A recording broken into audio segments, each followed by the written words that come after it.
جس آیت کی تلاوت آپ اور ہم نے سنی اس کا مفہوم اللہ سبحانہ و تعالی ہم سب سے کہتے ہیں، کیا ایمان والو ابھی وقت نہیں آیا کہ تمہارے قلوب، تمہارے دل اللہ کے اس ذکر کی طرف، اللہ کے اس قرآن کی طرف مائل ہو جائیں، جہاں ہو جاؤ گے ان کی ماند جن کو ہم نے اس سے پہلے بھی کتابیں دی، لیکن عرصہ دراز بند پڑی اور ان کے دل سخت ہو گئے اور ان کی میجورٹی کرپٹ تھی۔ آج المیہ یہ ہے کہ قرآن تو ہمارے پاس بھی ہے، ہمارے گھروں میں بھی ہے، ضرورت کے تحت کھلتا ہے یا تھوڑا بہت رمضان میں کھلتا ہے، اور میں بحیثیت طالب علم سمجھتا ہوں کہ بغیر قرآن کے علم کے انسان کی کیفیت اس سے زیادہ کچھ نہیں، جس طرح ایک بچہ اپنی ماں کے پیٹ میں ہو اور اس کی پوری کائنات 1 فٹ لمبی اور 6 انچ چوڑی ہوتی ہے۔ اس میں صرف روزہ، نماز، زکوٰۃ، حج نہیں، کائنات کے اندر آنے والے معاملات ہوں یا جس سچویشن سے، جس وقت سے آپ گزر رہے ہوتے ہیں، اس کا بھی ذکر ہوتا ہے۔ ضرورت تو تھی اس پر غور و فکر کی، جو ہم نے نہیں کی۔ ہمارے دوسرے مہمان ہیں آج اسٹوڈیو میں، آپ پروفیسر ہیں اور ڈاکٹر اعجاز احمد فاروقی صاحب، آپ سیکرٹری ہیں آرٹ کونسل آف پاکستان کے۔ ویلکم جناب اس پروگرام میں۔ مفتی صاحب، ابھی آیت بھی آپ نے سنی، اس پر بھی ضرور روشنی ڈالیں۔ قرآن کی جو اہمیت ہے بحیثیت ہم طالب علم جب دیکھتے ہیں تو صحابہ یا جمعین کی زندگیوں میں کوئی اتنی بڑی یونیورسٹیاں نہیں تھیں، اللہ کے رسول صلی اللہ علیہ وآلہ وسلم کی تربیت تھی، لیکن اگر بعد میں بھی اگر آپ دیکھیں تو انہوں نے ایسے نظام انٹروڈیوس کرائے جس کو آج یورپ استعمال کر رہا ہے۔ 3 براعظم پر حکومت تھی، لیکن ہم آج اس سے زیادہ یونیورسٹیز ہیں، ایجوکیشن عام ہیں، سب چیزیں ہونے کے بعد، ٹیکنالوجی ہونے کے بعد بھی ہم منتشر ہیں، ہم مسائل میں گھرے ہوئے ہیں۔ کیا کہنا چاہیں گے اس پر؟ بسم اللہ الرحمن الرحیم، نحمدہ ونصلی ونسلم علی رسولہ الکریم، اما بعد۔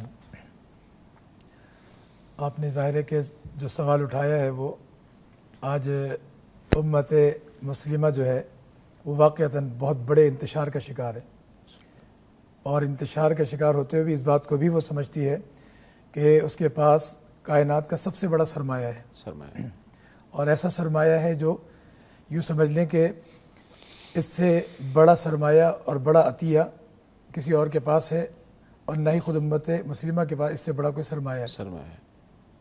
اس لیے کہ اگر ہم دیکھیں کہ خود جناب نبی کریم صلی اللہ تعالیٰ علیہ وسلم، آپ نے فرمایا کہ یہ قرآن کریم اللہ تعالیٰ کا کلام ہے، اللہ تعالیٰ کا ارشاد ہے، اور آپ نے فرمایا خرج منہ، یہ اللہ تعالیٰ کی ذات میں سے نکل کر آیا ہے۔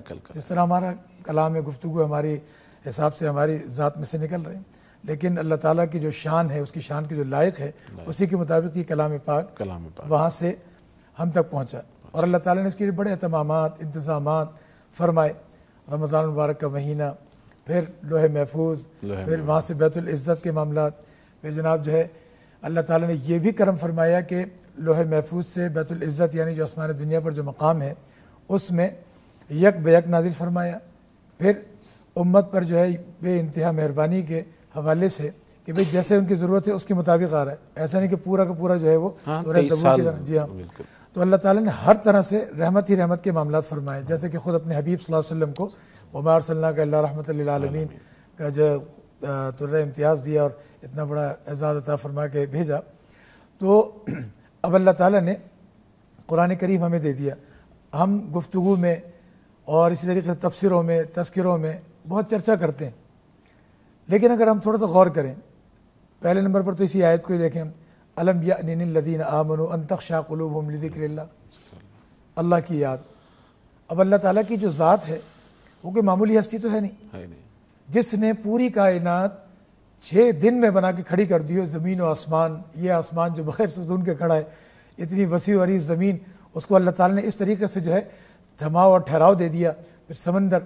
تو اللہ تعالیٰ کی ذات کس قدر कामिल कुदरत वाली ज़ात। बहैसियत मुसलमान तो हमारा ईमान है, हर मुसलमान जानता है, ईमान है, लेकिन तफसीरें भी होते हैं, हर आदमी जानता है, इससे तो कोई यकीनन। उसके बावजूद भी जो, लेकिन मैं अगर आप इजाज़त दें, काफ़ी देर से कॉलर हैं, उनको ले लेते हैं। अस्सलाम वालेकुम जी। अस्सलाम वालेकुम, कैसे भाई साहब? अल्हम्दुलिल्लाह। ईसा भाई, आपका प्रोग्राम बहुत अच्छा है और जिक्र कुरान हो रहा है, इससे तो मुझे बेहद खुशी हो रही है। जज़ाकल्लाह। आप हमें कुछ ऐसी आयतें भी बताएं ना, हम लोग तो लेडीज हैं, घर में हर वक्त पकाना करना ये करते हैं, इबादत के लिए कुछ ऐसी आयतें बताएं जिससे अल्लाह पाक हमें बहुत ही सवाब दें। ज़रूर ज़रूर। हम तो वैसे ही गुनाहगार लोग हैं, अल्लाह हमारे गुनाहों को माफ़ करे। हम सब गुनाहगार हैं, अल्लाह ताला हमें माफ़ करे, और ये बाबरकत महीना है, जी जी, जितनी हो सकती है, और बहुत अच्छी अच्छी दुआएं भी कराइएगा। ज़रूर ज़रूर। ईसा भाई, आपका नंबर मुझसे मिस हो गया है, मैं बीमार रहती हूँ, मैं कांटेक्ट करना चाह रही थी, प्लीज़ अगर अपना मोबाइल नंबर दे दें। आप जहाँ आपने फ़ोन किया मैं उनको कह देता हूँ, वहाँ से आपको वो मेरी टीम खुश नंबर रहें, आबाद रहें, आपका चैनल भी आबाद रहे, बहुत शुक्रिया, प्लीज़ दे दीजिए। जज़ाकल्लाह। थैंक यू जी। ये सारी कुरान की जो अहमियत है और ये जितनी चीज़ें हैं, इससे तो हर मुसलमान आशना है।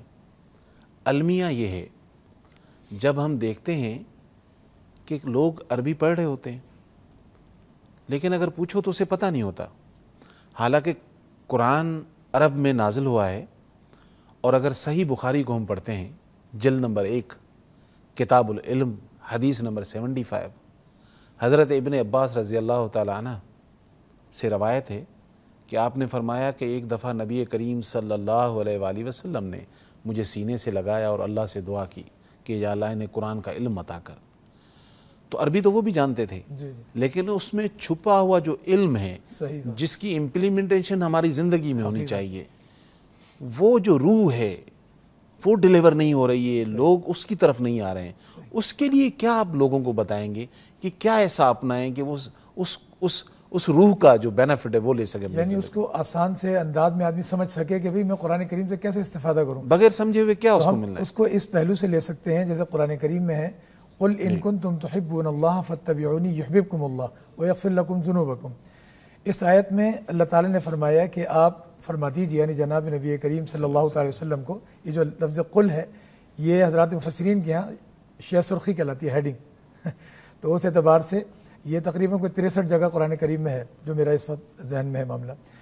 तो फरमाया अगर तुम चाहते हो कि अल्लाह ताला तुमसे मोहब्बत करें, इन कुंतुम तुहिब्बूनल्लाह फत्तबिऊनी युहब्बिबकुमुल्लाह, तो जनाब रसूलुल्लाह सल्लल्लाहु अलैहि वसल्लम के फरमाया कि इत्तिबा करो, अल्लाह ताला तुमसे मोहब्बत करने लगेंगे।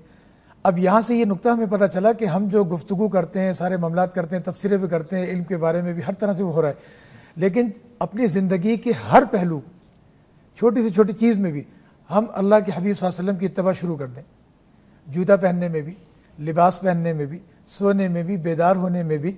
अब अंदाज़ा करें ना कि हमारा दीन इस्लाम या कुरान करीम के अहकामात, उसमें उसके ज़िमन में तालीमात जब आई, तो जब फरमाया कि लक़द कान लकुम फ़ी रसूलिल्लाहि उस्वतुन हसना, तो इस उस्वा हसना में आप ये देख लीजिए कि बैतुल खला जाने और आने की भी सुन्नतें और दुआएं तक जो है ना बताई गई हैं, खाना खाने की, पानी पीने के आदाब बताए गए, दुआएं बताई गई। दीन फितरत है, बिल्कुल। जब हम एक एक चीज़ को अपनी ज़िंदगी में डालते चले जाएंगे और ज़िंदगी को अपनी उसमें ढालते चले जाएंगे, तो यूँ समझ लीजिए कि वही वाली बात हो जाएगी कि खुद ही को कर बुलंद इतना कि हर तकदीर से पहले, खुद ही को कर बुलंद इतना कि हर तकदीर से पहले खुदा बंदे से खुद पूछे बता तेरी रज़ा क्या है। या दूसरे अल्फाज में अल्लामा इकबाल फरमाते हैं कि मोहम्मद से वफ़ा तूने तो हम तेरे हैं, कि मोहम्मद से वफ़ा तूने तो हम तेरे हैं, ये जहाँ चीज़ है क्या लोहो कलम तेरे हैं। तो इसमें ये छुपा हुआ राज आ गया ना। ये बिल्कुल आपकी बजा बात है, लेकिन मैं अभी भी अपनी जगह पे एक सवाल जो क्लियर नहीं हो पा रहा हूँ। जैसे सूरह आल इमरान की आपने 31 नंबर आयत बताई कि अल्लाह के रसूल सल्लल्लाहु अलैहि वसल्लम से अल्लाह ने ये तो वाज़ेह ऐलान कर दिया कि अगर तुम चाहते हो कि अल्लाह तुमसे प्यार करे, अपने रसूल की इत्तबा करो सल्लल्लाहु अलैहि वसल्लम, तो मैं भी तुमसे मोहब्बत करूँगा। लेकिन अगर वो मोहब्बत, वो जो ज़िंदगी में करना है, अगर वो समझ में ही नहीं आ रहा है, हम दुनिया में जो सुने हुई चीज़ों को लेकर अपनी ज़िंदगियों को गुजार रहे हैं, क्योंकि वो हमारी लैंग्वेज नहीं है, हम समझ नहीं रहे हैं। जब तक ये चीज़ समझ में नहीं आती है तो उसको आप प्रैक्टिस में नहीं लाते हैं, तो आप माशरे से सुनी सुनाई चीज़ों को उठाकर उसको अपनी लाइफ में इम्प्लीमेंट करते हैं और उसी को दीन भी समझ रहे होते हैं। हम इस पर आपसे भी प्रोफेसर साहब राय लेंगे। एक छोटा सा नाज़रीन ब्रेक लेना है, साथ रहिएगा, इंशाल्लाह लौटते हैं ब्रेक के बाद।